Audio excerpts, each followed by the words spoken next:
दोस्तों ये जो अमाउंट आप देख रहे हो ये है एवरेज सैलरी पर मंथ एक गवर्नमेंट एम्प्लॉय की हमारे देश यानी इंडिया में। तो दोस्तों यदि कोई इस अमाउंट का 50% सेव करता है, यानी कि इतने अमाउंट को सेव करता है और इसे मिडिल क्लास के सबसे प्यारे और दुलारे यानी कि सेविंग्स अकाउंट में इन्वेस्ट कर देता है, तो उसे 1 करोड़ रुपए कमाने के लिए पूरे 40 साल लग जाएंगे। तो दोस्तों अगर एक गवर्नमेंट एम्प्लॉय को जो कि अपनी सैलरी का 50% सेव कर रहा है उसे 40 साल लग रहे हैं 1 करोड़ रुपए बनाने में, तो आप एक बार अंदाजा लगा के देखो कि एक 15 से 20 हजार की सैलरी लेने वाले एक प्राइवेट एम्प्लॉय को कितने साल लगेंगे इतने पैसे जोड़ने और कमाने में। लेकिन दोस्तों कैसा हो अगर मैं आपको कहूं कि एक मामूली से चौकीदार ने वाइजली अपने पैसों को लॉन्ग टर्म के लिए इन्वेस्ट करके 61 करोड़ रुपए कमाए। Shocking right?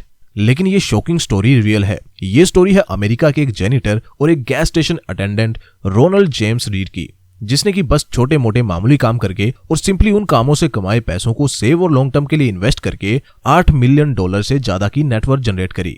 रोनाल्ड रीड ने जॉनसन एंड जॉनसन और प्रोक्टर एंड गैम्बल जैसी मल्टी बैगर रिटर्न देने वाली कंपनीज में शुरुआती दौर में इन्वेस्ट किया था। उसके पोर्टफोलियो में टोटल 92 कंपनीज थी और उसने कभी भी इन कंपनीज को सेल नहीं किया। इवन 1960 और 1970 के समय जब सभी कंपनीज अंडर परफॉर्म कर रही थी तब भी उसने अपनी इन्वेस्टमेंट में कोई बदलाव नहीं किया। और एट द एंड 92 साल की उम्र में जब उसकी डेथ हुई तब उसकी इन्वेस्टमेंट ग्रो होकर $8 मिलियन यानी 61 करोड़ रुपए बन चुकी थी। उसने अपनी सारी वेल्थ सोशल कॉज के लिए डोनेट कर दी और सुकून के साथ एक शान की मौत मरा। दोस्तों रोनाल्ड रीड की स्टोरी से हम कुछ की लर्निंग ले सकते हैं, जैसे कि अमीर होने के लिए जो सबसे जरूरी चीज है वो है पेशेंस। सेव और इन्वेस्ट करना तो जरूरी है ही, लेकिन उसके बाद सबसे इंपॉर्टेंट है अपनी इन्वेस्टमेंट को लॉन्ग टर्म के लिए होल्ड करना पेशेंस के साथ, इवन चाहे कोई फाइनेंशियल क्राइसिस क्यों ना आ जाए। जैसे कि अभी भी काफी लोग बढ़ती इन्फ्लेशन से घबराए हुए हैं कि ये इन्फ्लेशन रिसेशन का कारण बन सकती है, लेकिन मैं आपको कुछ डेटा दिखाता हूं जिससे आप फ्यूचर के बारे में वरी करना छोड़ दोगे। दोस्तों इसे देखो, इसमें कुछ मेजर फाइनेंशियल क्राइसिस के बारे में बताया गया है जो हमारे देश और पूरी दुनिया की इकोनॉमीज पास्ट में फेस कर चुकी हैं।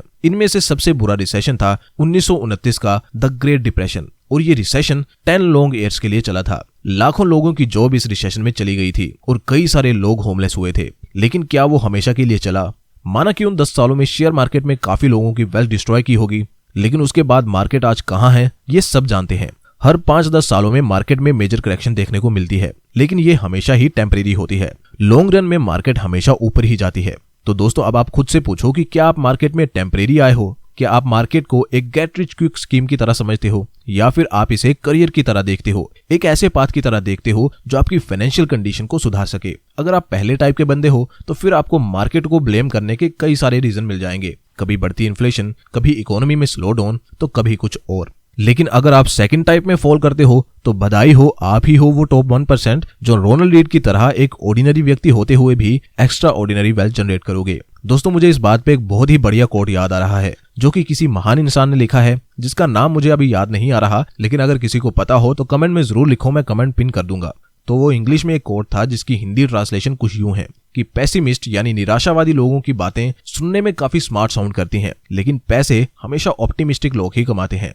दोस्तों दूसरी लर्निंग इस स्टोरी से हम ये निकाल सकते हैं कि सिर्फ हाई इनकम वाले लोग जैसे कोई बिजनेसमैन ही वेल्थ नहीं बना सकते। एक आम आदमी एक सादी सी नौकरी करके और एक बेसिक सी सैलरी के साथ भी अमीर बन सकता है अगर वो वाइजली अपने फाइनेंसिस को मैनेज करे। हाई इनकम से ज्यादा जरूरी यहाँ कुछ बड़ा करने का जज्बा और ऑप्टिमिस्टिक एटीट्यूड है। तो दोस्तों इसी ऑप्टिमिस्टिक एटीट्यूड और कुछ कर दिखाने के जज्बे के साथ आइए आगे बढ़ते हैं और सैलरी से अमीर बनना सीखते हैं स्टेप बाय स्टेप, एकदम सिंपल तरीके से। तो दोस्तों मिलिए एक सेल्स एग्जीक्यूटिव से जिसका नाम है करण, जो कि एक प्राइवेट कंपनी में जॉब करता है। करण की मंथली सैलरी है 25,000 रुपए। करण अभी 21 साल का है और जब करण ने जॉब स्टार्ट किया था तब वो 18 साल का था और उस समय उसकी सैलरी 20,000 की थी, जो कि अब बढ़कर 25,000 हो गई है बिकॉज उसकी कंपनी हर साल उसको 10% की सैलरी हाइक देती है, जो कि अमूमन सभी कंपनियां करती हैं। करण ने इन 3 सालों में कुछ सेव नहीं किया है। उसने अपनी हर महीने की सैलरी मौज मस्ती करने और अपनी इच्छाओं को पूरी करने में उड़ा दी है। लेकिन अब सब कुछ करने के बाद करण रियलाइज करता है कि उसे पैसे सेव करने की जरूरत है। करण थोड़ी रिसर्च करता है और कुछ फाइनेंशियल बुक्स पढ़ के, इंटरनेट पे कुछ आर्टिकल्स पढ़ के और कुछ वीडियोस देख के एक डिसीजन पे पहुंचता है कि वो हर महीने अपनी सैलरी में से 5,000 रुपए सेव करना स्टार्ट करेगा और उसकी SIP स्टार्ट करेगा। साथ ही हर साल जो उसको सैलरी में 10% का हाइक मिलता है उसका यूज वो SIP का अमाउंट बढ़ाने में करेगा, ना कि अपने खर्चे बढ़ाएगा। जैसे कि अगर इस साल वो हर महीने 5,000 रुपए इन्वेस्ट कर रहा है तो नेक्स्ट ईयर से वो इस अमाउंट को 10% बढ़ा देगा, यानी कि 5,500 रुपए इन्वेस्ट करेगा एवरी मंथ देन उसके नेक्स्ट ईयर 6050 रुपए इन्वेस्ट करेगा, जो कि 5500 का 10% ऐड करने से बनेगा, एंड आगे भी वो ऐसे ही करता रहेगा। और इस तरीके को कहते हैं स्टेप अप SIP। तो करण पूरे अनुशासन के साथ ऐसा करता है। बीच बीच में वो कई बार डिमोटिवेट भी हुआ, जब मार्केट में क्रैश आया या जब रिसेशन जैसे हालात देश में पैदा हुए। उसे कई बार उसके दोस्तों ने भी डिमोटिवेट किया कि छोड़ दे SIP करना, इससे कुछ नहीं होगा। और कईयों ने तो ये भी कहा कि 50 साल की एज में तेरे पास 50-60 लाख रुपए आ भी गए तो क्या फायदा होगा उससे। लेकिन करण ने किसी की नहीं सुनी। उसने अनुशासन के साथ 30 सालों के लिए इन्वेस्ट किया और इन 30 सालों में उसने 15% के रिटर्न अपने इन्वेस्टमेंट पे लिए। वैसे कहाँ इन्वेस्ट करके उसने इतने रिटर्न्स लिए वो मैं आपको थोड़ी देर में बताऊंगा। पहले करण की इन्वेस्टमेंट की कैलकुलेशन करके देख लेते हैं और देखते हैं कि आखिर उसकी नेटवर्थ कितनी हुई। तो दोस्तों यहाँ देखो, मैंने करण की मंथली इन्वेस्टमेंट यहाँ ऐड करी है 5000 की, और एनुअल ग्रोथ रखी है इन्वेस्टमेंट पे 10% की, और 50% के रिटर्न रखे हैं, और टेन्योर मैंने ऐड करा है 30 ईयर्स का। अब कैलकुलेट माई रिटर्न्स पे क्लिक करने के बाद आप देखोगे एक मैजिक सी की 5000 की छोटी शुरुआत से आज करण के पास कितने रुपए हैं। करण के पास है 6.59 करोड़ रुपए। अगर आप गूगल पे सर्च करके देखो तो आपको मालूम पड़ेगा कि इतना अमाउंट इंडिया में 1% से भी कम लोगों के पास होता है। वैसे वो लोग जो अपने 30s में हैं वो भी मायूस ना हो, वो भी स्टार्ट कर सकते हैं। बस वो 50 के बजाय 60 की उम्र में इतने पैसे कमा रहे होंगे अगर वो सेम फंडे को यूज करते हैं तो। लेकिन यहाँ कई सारे लोगों का ये सवाल होगा कि 50 या 60 साल की उम्र में इतना पैसा अगर मेरे पास आ भी गया तो उसका मैं क्या करूंगा, उससे तो मेरे बच्चे ही एंजॉय करेंगे, मैं तो घुटनों की दर्द की वजह से शायद तब अच्छे से चल भी ना पाऊं। तो दोस्तों चिंता करने वाली कोई बात नहीं है। इसके लिए या तो आप इस टेन्योर को अपने हिसाब से घटा लो, जैसे कि अगर आप अभी अपने 20s में हो और अगर आप नेक्स्ट 20 ईयर्स के लिए सेम स्ट्रेटेजी के साथ इन्वेस्ट करते हो तब भी आपके पास में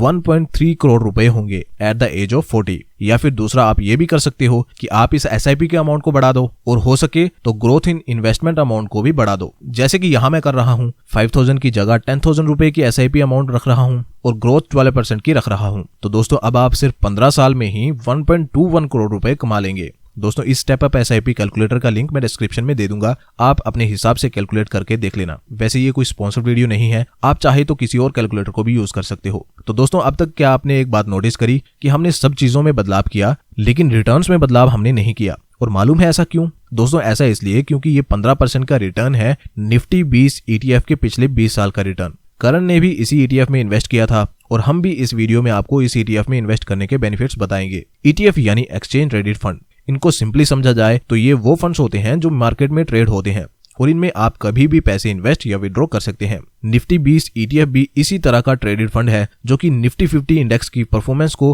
हूबहू कॉपी करता है और जितने रिटर्न्स निफ्टी 50 देता है ये भी ऑलमोस्ट उतने ही रिटर्न्स देता है।